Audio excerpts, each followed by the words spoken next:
육군 3사관학교 졸업식. 한 장군의 연설문. 의사협회는 파업을 할 것이 아니라 전원 자격증 반납하고 병원도 폐업하라. 교육에서부터 시작된 개판이 정치, 언론, 민노총 등을 거쳐 판사가 개판치더니 인간 존엄성의 최후인 생명을 지키는 의사가 개판치는 나라가 되었다. 이 시발점은 교육에서부터 잘못된 것에서 연유한다. 교육이 좌편향되면서 인성이 무너지고 도덕이 무너지니 하질서가 무너졌다.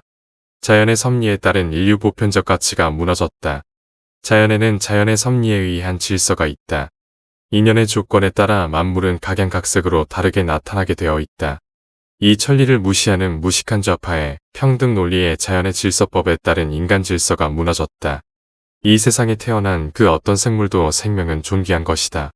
하물며 만물의 영장이라는 인간 생명의 존귀함이야 세상 말이 필요치 않을 것이다. 그런데 그 소중한 인간 생명을 지켜야 할 사명을 띠고 있는 의사라는 작자들이 경각에 달린 환자들의 목숨을 담보로 하여 돈벌이 수단을 놓고 정부와 한판 게임을 하자고 하고 있다. 이 얼마나 어처구니 없는 현실이냐. 증언에 반대하는 이유가 무엇이냐. 돈벌이 적어진다. 는 것 아니냐. 생명의 존귀함을 다룬다는 사명의식과 철학적 사고 없이 그저 돈벌이 수단으로만 생각하는 작자들에겐 국민의 소중한 목숨이 더 이상 봉일 수는 없다. 국가는 국방으로서 국민의 생명을 지키는 군인에게는 목숨을 담보로 하는 희생정신을 요구하고 있다. 의료행위로서 국민의 생명을 지키는 의사에겐 목숨까진 아니지만 히포크라테스 선서와 의사강령과 의료법 등을 통하여 최소한의 희생과 의무를 부여하고 있는 것이다. 요즘 의대를 졸업할 때 쓰이는 제네바 선서문이 1948년 스위스 제네바에서 개최된 세계의학협회 총회에서 채택된 것으로 1968년 최종적으로 완성되어 현재 사용하고 있다고 한다.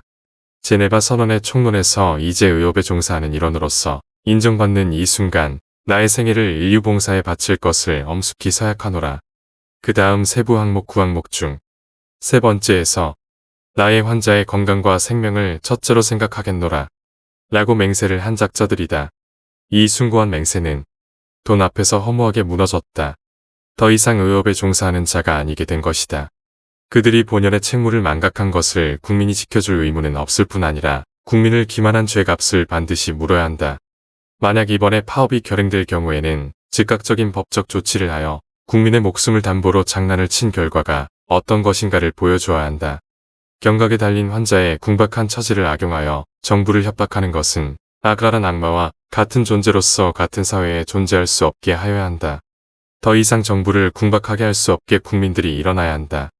약한 고리 정부를 상대로 싸움을 걸었으나 실질적으로는 국민을 상대로 반국가 범죄를 저지른 것이기 때문에 국민이 저들을 응징하여야 한다. 국민들이여, 일어나서 이 악마들을 몰아내야 한다. 정부로서도 결정하기 어려운 문제를 국민들이 감수해야 한다. 그러기 위해서는 위급한 환자들에 대한 최소한의 대책을 정부와 함께 마련하고 나머지 국민들은 전부 들고 일어나서 불법 파업하는 의협을 규탄하고 처단해야 한다. 병원 폐업도 불사해야 한다. 죽을 각오로 불의에 맞서면 하늘은 반드시 우리에게 빛을 줄 것이다. 죽고 사는 것도 인연 따라 일어나는 것이다. 내일 지진이 날지 전쟁이 날지 누구도 모르지 않는가. 죽고 사는 것 하늘에 맡기고 불의를 쓸어내자. 정부는 추호의 흔들림 없이 합리적인 분석에 의하여 의료개혁을 단행하라. 의사들의 배를 불린 결과가 똥물 세례로 보답하는 이 현실을 개혁해야 한다. 의료 수가를 낮춰라. 대기업 임금 수준의 소득이 되게 맞춰라. 고급 인력이 저생산적인 의료인에 편중된 것도 국가적 재앙이다. 의료 인력 수급에 맞춰서 인력을 확보하라. 지금같이 고학력군이 술사에게 왜 필요한지 묻고 싶다.